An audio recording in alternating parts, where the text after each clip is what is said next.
પ્રવીણસિંહ ભાઈ સાથે આવ્યા છે આજે સિનોર તાલુકાના સતીશના ગામમાં.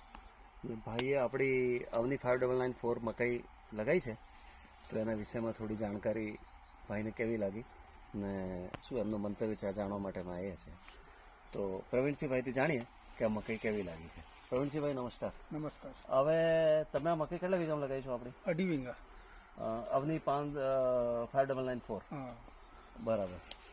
કેવું લાગો તમને આ મકાઈમાં? તમારી બાજુમાં બીજી કંપનીઓ બી મકાઈ લાગેલી છે, તો તમને નીકળતા કરતા ખ્યાલ આવ્યો હશે કે ભાઈ આ મકાઈ આપણે એના કરતો સારી છે ને અલગ લાગે છે ને, તો કેવું લાગે છે તમને આપણે મકાઈના વિશે? મકાઈ તો સારી દેખાય છે. સારી છે ને.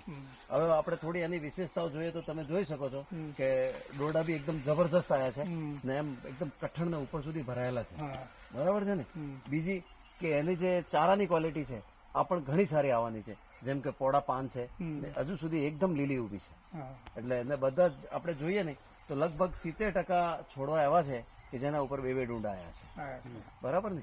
એટલે આ ઉતારો સારો આપશે એવો આપણને ખાતરી છે. બરાબર છે. હજુ એમાં કોઈ રોગ જીવાત બી તમને દેખાતો નથી કે કોઈ આપણે નથી, એકદમ ચોખ્ખી ઉભી છે મકાઈ. તો કેવું લાગે છે તમને કે આ મકાઈ સારો ઉતારો આપશે આ વખતે તમને? સારામાં સારો આવશે. સારા માલ છે. બીજી બધી મકાઈ જે આજુબાજુમાં ઉભી છે એના કરતો આપણી મકાઈ સારી છે. સારી છે. સારી છે. સાથે સાથે તમને ઉમ્મીદ છે ને કે ચારો પણ સારો આવશે. સારો. એટલે આપણો હાઇબ્રિડ જે છે ને એ ડુઅલ પર્પઝનું છે. એમાં ચારો બી આટલું જ મળે જેટલો દાણા મળે. એટલે ખેડૂતને ચારાનો બી ફાયદો પશુ હોય તો એના માટે ને દાણા બી સારા મળે. બરાબર.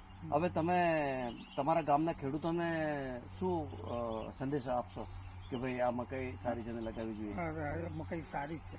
સારી છે. કરવી જ જોઈએ. કરવી જોઈએ. તમે ગામમાં તમારે વાતચીત એવી ચાલે છે ગામમાં જાઓ ત્યારે કે ભાઈ મારે આ મકાઈ 594